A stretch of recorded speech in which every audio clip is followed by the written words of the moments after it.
So, here we have our protagonist Jim, who has been sent on a mission to climb a particular mountain in order to repair a communications station that is not working. In order to reach the top of that mountain, he's going to have to go through an acrid nest, and that will allow us to showcase one of our new acrid types. Now you can see it here bursting through the spawner. This is a fire wasp, which is one of our flying acrid types. And that means that it will not only buzz around you and try to attack you at close range, it also has a long range attack. Jim is going into cover here in order to protect against some of those long range attacks and defeat the fire wasps here. Now he's throwing a grenade at the spawner, and we'll follow that up with some gunfire here in order to take it out, and that will allow him to move into the next area. Now we have Jim entering the main portion of the fire wasp nest, and he's going to have to continue taking out the fire wasps. One of them has grabbed him here. This is another example of what we call the struggle mode, which is present with all of these smaller acrid types.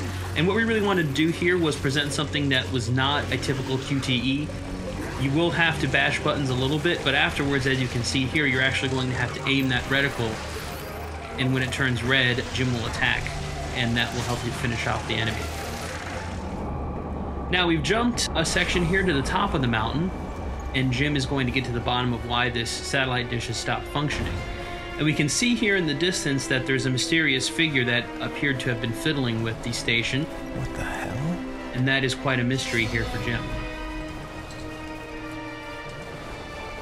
Now he's going to go here and repair, and while he does that, he's going to radio his boss and try to figure out what exactly was going on here. Cronus Actual, this is Peyton. Listen, I don't know how else to say this, but I think we might have a saboteur on the base. Saboteur? Jim, no offense. You're not supposed to go stir-crazy until you've been here at least a year. I'm serious, boss. Somebody was out here. All right, Jim, I believe you. First things first, head into the relay station, raise the satellite dish, and call up the tram. So as we can see, there's something not quite right about the situation, but Jim's got to focus on his mission. He's now pulled the lever that is going to put this communication station back into operation, and we get a nice, cool reveal here of the main portion of the satellite dish.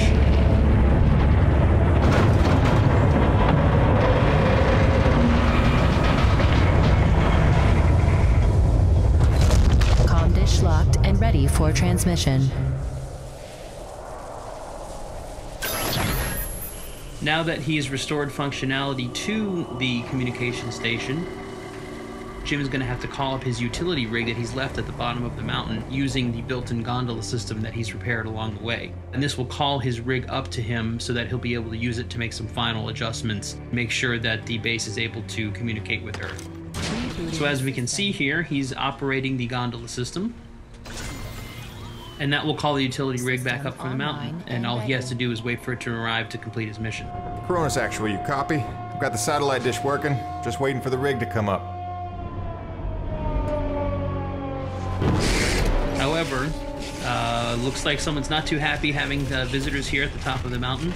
This is another one of our new acrid types that we're showing off here in the video.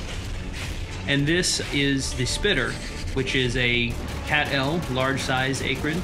As you can see, it's sort of scorpion-like. And this is actually going to be one of the larger acrid types in the game. Not the biggest by far, but certainly one of the larger types. And it's going to be quite difficult for Jim to defeat on foot. It's basically a boss encounter. As you can see, you have to roll, you have to dodge in order to avoid its attacks from its tail. It also spits venom at Jim as well. So what Jim is really doing here is he's trying to damage it and really trying to stand up against it, but he knows that his rig is on its way up, and if he can get in his rig, it's going to make this a much more even fight. And so that's definitely what Jim is looking to try to do here. Now, he's hit it enough times and done enough damage that the spitter is going to retreat to its cave. And that's actually good timing for us because it'll give us an opportunity to buy some time while the rig shows up. And we can see a little bit there from the gondola apparatus, the rig showing up here as we take out a few of these fire wasps. And sure enough, here is the rig that has shown up at the top of the mountain. And now all Jim has to do is get in it, and we're going to try to finish off the spitter that we saw a few minutes ago. Once again, when we jump into the rig in Lost Planet 3, we're back in first person. It's very important for us to sell the perspective and the scale of the rig. It is the largest vehicle we've ever had in the series. And here, Jim is going to use one of the upgrades that you get over the course of the game, which is called the winch. You start with the claw arm on the left side of the rig, and the winch allows you to basically shoot that out. And it will kill smaller enemies with a single hit, as we can see with the fire wasps. And then you can also use it to latch on to larger enemies and draw them in. Now, we can see that the spitter has shown back up. Looks like it's rested a little bit and wants to get back in the fight. So now we're going to give it something its own size to take on. We can bash using the drill arm, which will help, and then grab on with the winch, as we mentioned earlier, and then we can pull in using the winch, and that will allow us to grab the tail, lift it up, and attack with the drill. Now, important thing to note here, it's hard to tell a little bit from the video, but when you're actually playing the game, all of these things are their own unique controls. So when you grab onto the tail, you've got to use the trigger to grab, you've got to use the stick to lift the tail up, you have to use the right trigger to drill, and you have to aim the drill. So it's not a situation where the game's doing everything for you. We really want you to feel as though you're personally in control of this large rig. Now we've taken the tail off, we've bashed it into submission a little bit, and we're going to try to come in here now to finish it off. So bash it, stun it a little bit, come in, grab with the left trigger, and then we're going to use the drill here in order to finish it off, which is quite a gory and satisfying way to kill the enemies. And there we go.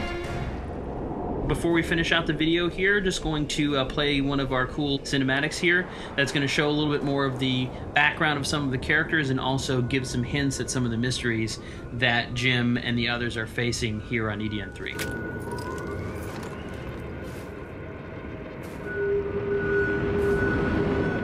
Dr. Roman?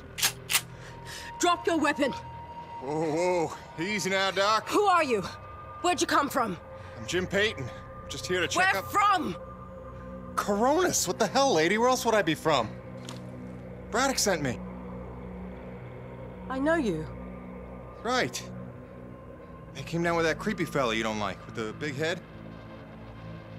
Just hitching a ride, I swear. I barely know the guy.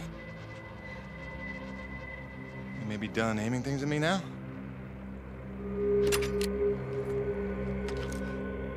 Braddock sent you? I want to make sure you're okay.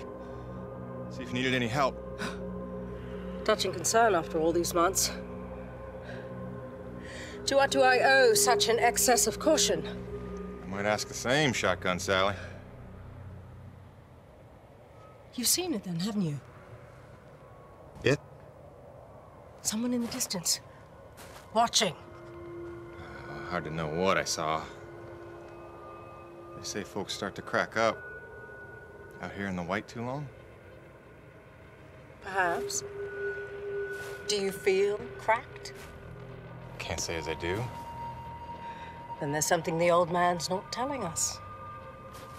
You realize that? Trying not to. I know how it is. You didn't come here to ask questions. But believe me, James, this place has secrets. Keep your eyes open, or they'll sneak up on you when you least expect it. It's all good and ominous, Doc. I'm just here to do a job. That's convenient. I've got one for you.